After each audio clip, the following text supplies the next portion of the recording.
Hope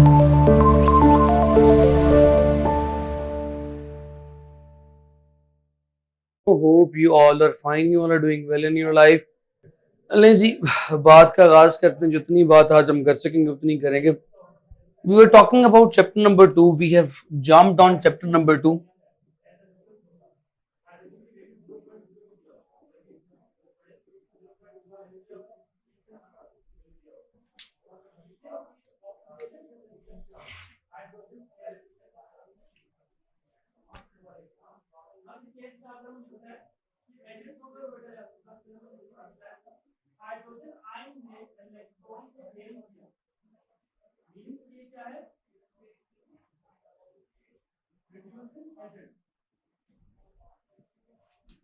नहीं जी, vector and equilibrium पे बात चल रही थी. वेक्टर को डिस्कस करना हम लोगों ने शुरू किया था. आज जो चीज हमने डिस्कस करनी है that is discussion of vector and Cartesian product. Topic क्या है? मेरा टॉपिक जरा देख लो एक मिनट. Cartesian coordinate system. लें जी, कार्टेशियन कोऑर्डिनेट सिस्टम को डिस्कस करना है आज. कार्टेशियन प्लेन के अंदर आमतौर पे दो एक्सेस शामिल होते हैं. रुकमान में भी you are following the old book. Cartesian coordinate Cartesian plane के अंदर दो वेक्टर्स या दो एक्सेस शामिल होते हैं. उन दोनों एक्सेस को आप बाखूबी जानते हैं. Like this.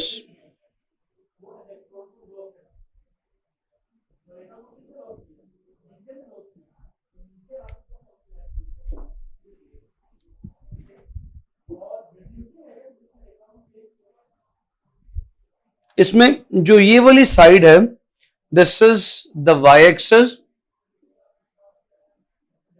This one is the negative Y axis. This one is the X axis and this one is the negative X axis. अब आपने जब भी यहां पे किसी वेक्टर को रिप्रेजेंट करना है तो वो इस तरह से करेंगे कि टू डायमेंशनल कोऑर्डिनेट सिस्टम में जो वेक्टर मेरे पास आएगा वो ये होगा. मैंने लास्ट टाइम इसको डिफाइन किया था कि जो इसकी लेंथ है वो उसके मैग्नीट्यूड को रिप्रेजेंट करेगी. आप एरोहेड डालेंगे, एरोहेड इसके एंडिंग पॉइंट को रिप्रेजेंट करेगा. अब इसकी डायरेक्शन को बताने के लिए ये कहां पे जा रहा है, एक एंगल ड्रॉ किया जाता है. This angle will tell the direction of the following vector. इस एंगल को थीटा कहते हैं. याद रखिएगा, इस वेक्टर की डायरेक्शन को फाइंड आउट करने के लिए आपको ये एंगल चाहिए. मैं यहां पे थोड़ा सा इसको एक्सप्लेन कर देता हूं. How can you find out the direction of this vector? Theta will give you the direction. Theta angle will give you the direction. ये एंगल क्या होना चाहिए? शर्त ये है, मैं बता ही रहा था कि इसकी डायरेक्शन को थीटा से रिप्रेजेंट किया जाएगा. थीटा एक एंगल है. ये कौन सा और कैसा एंगल है? याद रखिएगा, डायरेक्शन फाइंड आउट करने के लिए जो एंगल थीटा होगा वो हमेशा पॉजिटिव एक्स एक्सिस से लिया जाएगा. थीटा इज टेकन फ्रॉम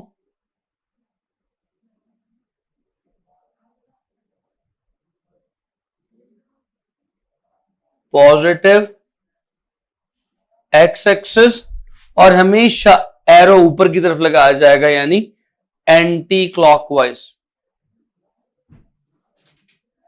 घड़ी की सेमत के ऑपोजिट, यानी तीर का निशान हमेशा ऐसे लगाना है, ऐसे तीर का निशान नहीं लगाना.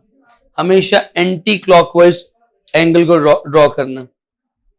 सो मिसाल के तौर पे अगर आपका वेक्टर यहां पे है, कहीं पे यहां पे है, तब आप डायरेक्शन कैसे फाइंड आउट करेंगे उसकी? तब डायरेक्शन फाइंड आउट करने के लिए from positive x axis anti clockwise. तो आपने क्या करना है, पॉजिटिव एक्स एक्सिस से शुरू होंगे और ये एंटी क्लॉकवाइज यहां पे आएंगे. ये एंगल थीटा इसकी डायरेक्शन को बताएगा. समझ आई बात की बच्चों?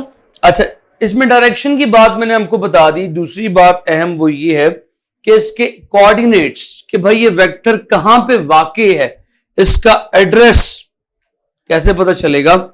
इस वेक्टर की अगर मैं बात करूं तो इस वेक्टर को रिप्रेजेंट करने के लिए दो कोऑर्डिनेट्स हैं, एक अलोंग एक्स एक्सिस, ये किस जगह पे, मान लो एक्स एक्सिस पे ये पॉइंट ए है और वाई एक्सिस पे ये पॉइंट बी है, तो इसके कोऑर्डिनेट्स क्या होंगे, ए बी। हमेशा से एक्स एक्सिस वाली टर्म को पहले लिखा जाता है, वाई एक्सिस वाली टर्म को या वाई एक्सिस वाली वैल्यू को बाद में लिखा जाता है। तो इसके कोऑर्डिनेट्स ये बनेंगे एक्स कॉमा वाई। मैथमेटिक्स में आपने वैसे ये पहले पढ़ा हुआ है।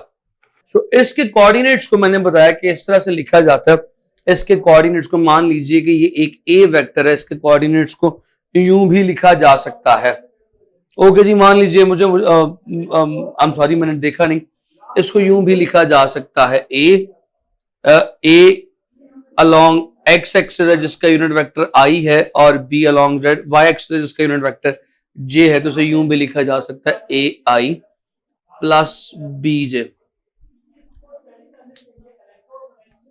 तो ये किताब में बात अभी नहीं लिखी हुई, किताब में बात जो मैंने भी आपको यहाँ पे लिखवाई काफी लेट आएगी, मैंने समझाने के लिए यहाँ पे लिख दी है। उसके बाद आपको जरा आगे लेके चलूं थोड़ा सा, थ्री डायमेंशनल प्लेन में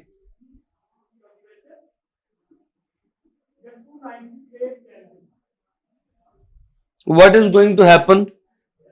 थ्री डायमेंशन एक्सिस में आपके पास एक्स वाई और जेड तीन एक्सिस मौजूद हैं। अब ये वेक्टर अगर मैं यहां पे ड्रॉ करूंगा तो इस वेक्टर के तीन एंगल्स बनेंगे। This one is X axis, this one is Y axis, this one is Z axis. तो तीन एंगल कौन कौन से बनेंगे जरा देखिएगा। एक्स एक्सिस से बनने वाला एंगल अल्फा, वाई एक्सिस से बनने वाला एंगल बीटा और जेड एक्सिस से बनने वाला एंगल गैमा।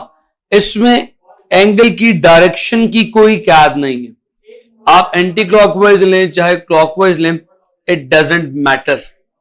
अल्फा बीटा और गैमा ये तीन इसकी डायरेक्शन को रिप्रेजेंट करेंगे। और यहां पे इसके उसको लिखा कैसे जाएगा, ये जो ए वेक्टर है it will be written as A I, जिसका एक्स एक्सिस पे कंपोनेंट है वो ए है, बी का वाई एक्सिस पे कंपोनेंट बी हो जाएगा, like this is A, this is B, और जो जेड एक्सिस पे कंपोनेंट होगा वो सी हो जाएगा। सो ए आई प्लस बी जे प्लस सी के जेड एक्सिस में के आता है यूनिट वेक्टर। सो भाईजान ये आ गया आपके पास 3D में, स्पेस में। थ्री डायमेंशन को स्पेस भी कहा जाता है। थ्री डायमेंशन में वेक्टर को रिप्रेजेंट करने का तरीका सिंपल, आसान सा, मुश्किल नहीं है। ये चीजें बड़ी अहम है। आज थोड़ी सी मेरी एनर्जी लेवल लो है, इंशाल्लाह विद इन अ डे ठीक हो जाएगा। चीजें बड़ी अहम है, लिख लीजिएगा। आगे इन चीजों पे बहुत सारे सवाल आने हैं जो मैंने आपसे पूछने हैं। ज्योमेट्रिक वेक्टर्स की जो डेफिनेशन है that is geometric vectors are those that are considered without reference to coordinate, यानी any set of values that indicate the position of the point in a given reference system. The ability to use vector and application usually required to use them on coordinate plane, they are referred to algebraic vectors. Geometric vectors असल में ना जो आपकी किताब में लिखा हुआ है, चलें वो जो किताब में लिखा हुआ है मैं वो भी समझाता हूं, और ज्योमेट्रिक वेक्टर्स होते क्या मैं वो भी समझा देता हूं। Geometric vectors are not used now, actually obsolete हो गए, खत्म हो गए। ज्योमेट्रिक वेक्टर्स के अंदर अब मैंने जिस तरह भी आपको बताया ना, बल्कि अच्छा हो गया मैंने भी बता दी ये बात, जिस तरह मैंने भी आपको बताया कि कार्टेशियन के अंदर एक्स और वाई प्लेन के अंदर एक वेक्टर को कैसे रिप्रेजेंट करते हैं, उसका एक्स कंपोनेंट भी होता है, वाई कंपोनेंट भी होता है, उसके कोऑर्डिनेट्स होते हैं।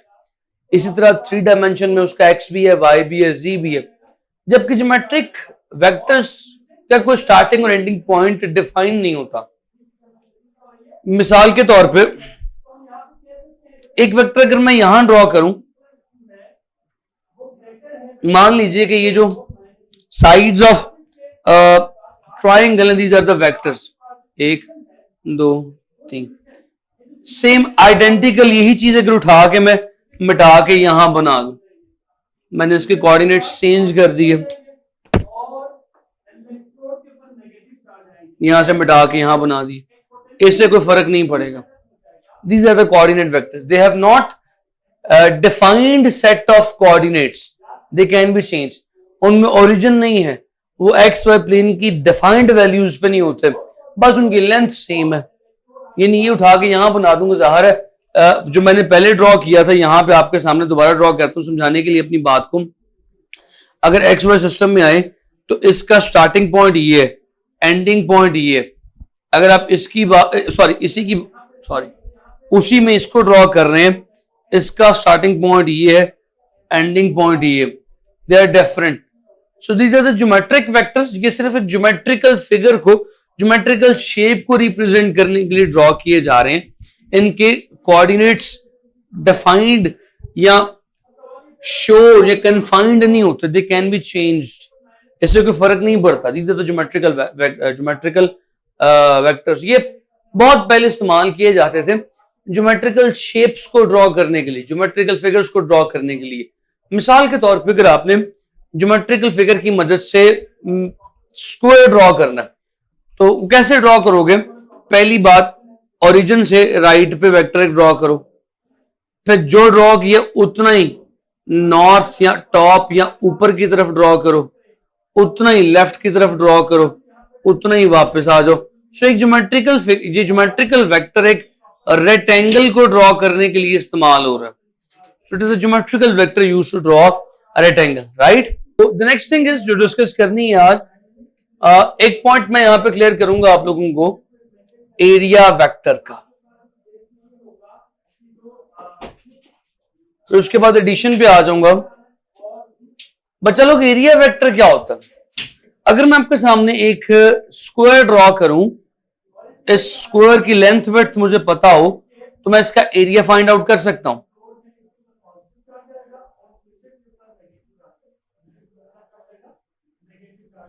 मान लीजिए कि ये मैंने जो ड्रॉ किया आपके सामने, ये शेड भी कर दिया, ये इसका एरिया। हमने बचपन से आज तक ये बात सुनी थी और पढ़ी भी है कि एरिया जो है it is a scalar quantity. Yes, और ये बात ठीक है, एरिया की कोई डायरेक्शन नहीं होती, एरिया एक स्केलर क्वांटिटी है। इसी तरह एरिया एक स्केलर क्वांटिटी है, एरिया भी कहा जाता है और इसे एक प्लेन भी कहा जाता है। एक प्लेन, जैसे ये व्हाइट बोर्ड आप अपने सामने देख रहे हैं, ये एक प्लेन सरफेस है, सीधी सरफेस है, ये खास एरिया है, ये एक स्केलर क्वांटिटी, इसकी कोई डायरेक्शन नहीं है। मगर एरिया को वेक्टर बनाया जा सकता है। How area can be drawn a vector? Area को वेक्टर कैसे बनाया जा सकता है?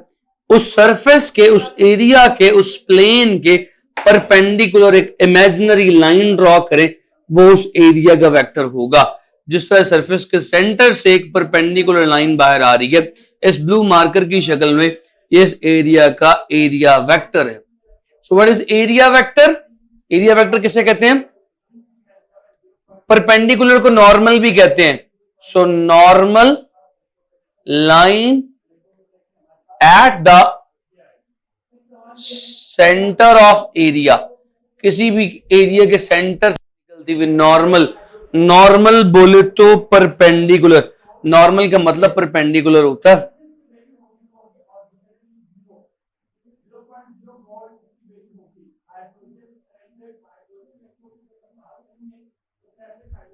नॉर्मल यानी perpendicular line at the centre of area, उस एरिया के सेंटर से गुजरती हुई जो परपेंडिकुलर लाइन होगी उसे हम एरिया वेक्टर बोल देते हैं और उसे हम एरिया वेक्टर बोल सकते हैं। तो ये this is all about area vector. आपको पता होना चाहिए क्योंकि आगे कुछ चीजें आएंगी जहां पे एरिया को एज अ वेक्टर लिया जाएगा। अब आज जो बात न्यू डिस्कशन करनी है, that is on addition of vector. मुझे एडिशन ऑफ वेक्टर को समझाने के लिए हमेशा एक एग्जांपल देनी पड़ती है। मैं हमेशा एडिशन ऑफ वेक्टर को एग्जांपल की मदद से समझाता हूं। उस एग्जांपल को देखते हैं। मान लीजिए कि जिस तरह हम लोग ट्रिप पे गए थे, आप भी ट्रिप पे चले गए कैंपिंग करने के लिए कहीं पे। आपने जहां पे कैंप लगाया, जहां पे अपना कैंप सेट किया ट्रिप के लिए, उसको आपने ओरिजिन बोल दिया, दैट इज ओरिजिन। जब आपने कैंप सेट किया, आग शाग लगाई, बैठे वहां पे, आपका मूड हुआ चलो यार कहीं बाहर घूमने फिरने चले, आप अपने कैंप से बाहर निकले और फासला तय करते करते किसी पॉइंट ए तक पहुंच गए। जब आप किसी पॉइंट ए तक पहुंचे तो ये वेक्टर जो इस पॉइंट को जाहिर कर रहा है उसको हमने कह दिया ये एरिया, ये वेक्टर ए है। आप यहां पे गए, आपका दिल किया आगे जाने का, अब आप यहां से निकले और यहां से निकल के आगे किसी और पॉइंट तक चले गए, इस पॉइंट तक गए, इस पॉइंट को बी कह दिया, तो ये काम जो आपने इस सफर में किया इसे इस पॉइंट को वेक्टर बी कह दिया, ये वेक्टर बी है। अब आपने ये दो काम किए, आप पहले पॉइंट ए तक गए, आपके सफर के वेक्टर को वेक्टर ए कहा जा रहा है। अब आप वहां से निकल के पॉइंट बी तक गए, आपके उस सफर को वेक्टर बी कहा जा रहा है। आपने ये दो काम किए, यहां पे आके आप खो गए।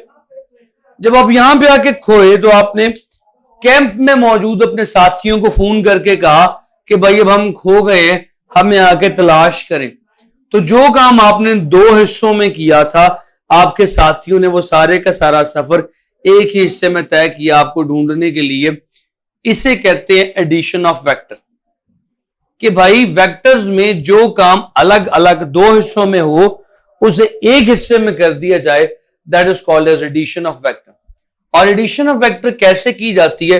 Addition of vector is done by head to tail rule. इसे मैं यूं लिखा करता हूं HTTR, head to tail rule. Head to tail rule क्या कहता है वो आप इस डायग्राम में देख सकते हो।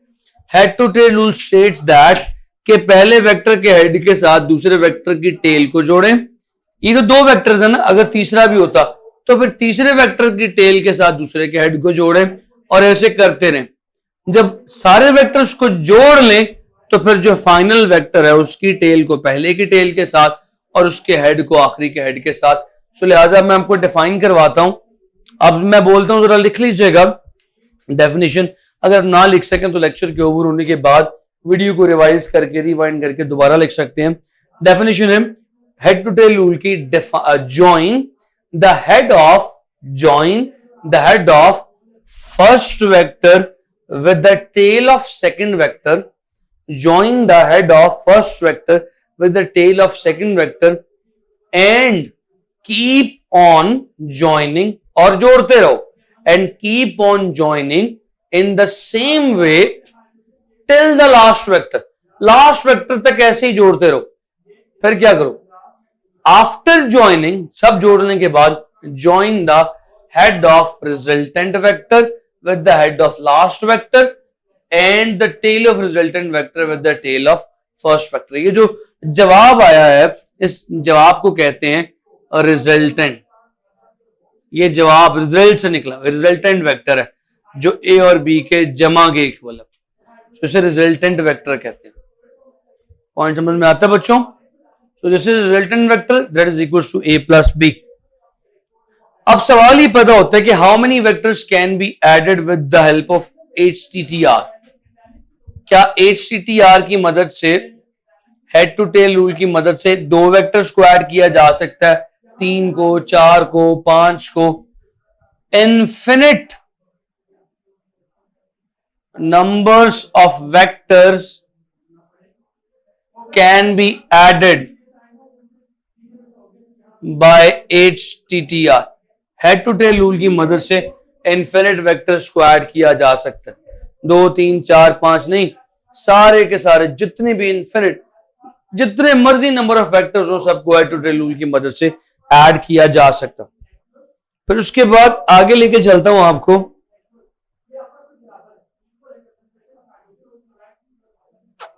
किताब में ये बात थोड़ी सी डिफिकल्ट लिखी हुई, मैंने आपको सिंपल करके समझा दी। अच्छा जी, एडिशन की बात कर ली तो एडिशन की एक प्रॉपर्टी भी समझा दूं।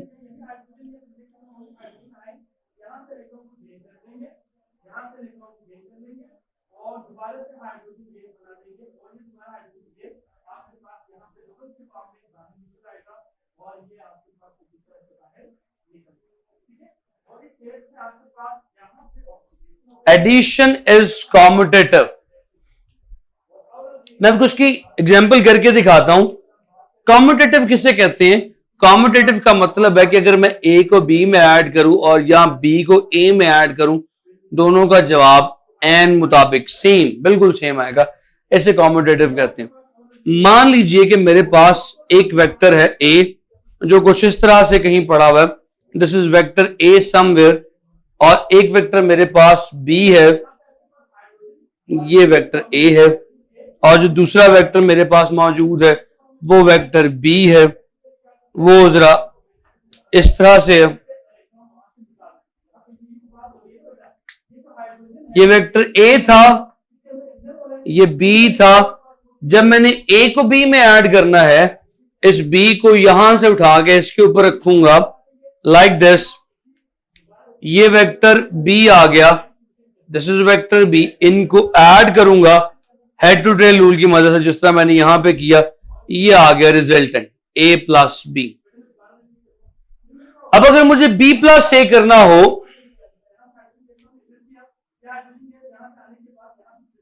तो पहले बी, बल्कि बी प्लस ए वहां ऊपर ही कर देता हूं, ये बी है, बी प्लस ए क्या आएगा, अब इस ए को यहां से उठा के यहां पे रखूंगा लाइक दिस, ये ए आ गया। अब इनका जवाब जो है रिजल्टेंट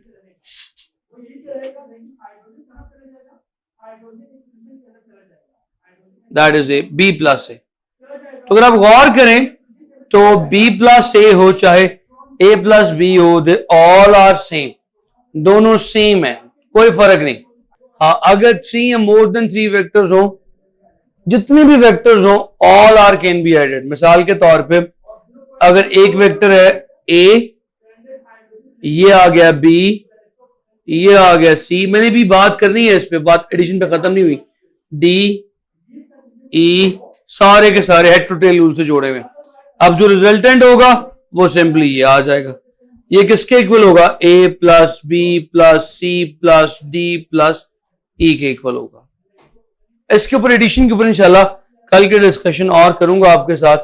अभी तक मुझे यहां पे इजाजत है, इंशाल्लाह कल की बात, इसकी बात मजीद डिटेल में आगे और करूंगा। ओल्ड बुक नहीं मैं देख रहा काके हफ्सा बेटी, और ओल्ड बुक नहीं मैं भी देख रहा, ओल्ड बुक नहीं है मेरे पास, अब मैं इसी न्यू बुक को ही फॉलो कर रहा हूँ जो मेरा ख्याल है मुझे उंजुला बेटी ने सेंड की थी। थैंक यू सो मच बच्चों।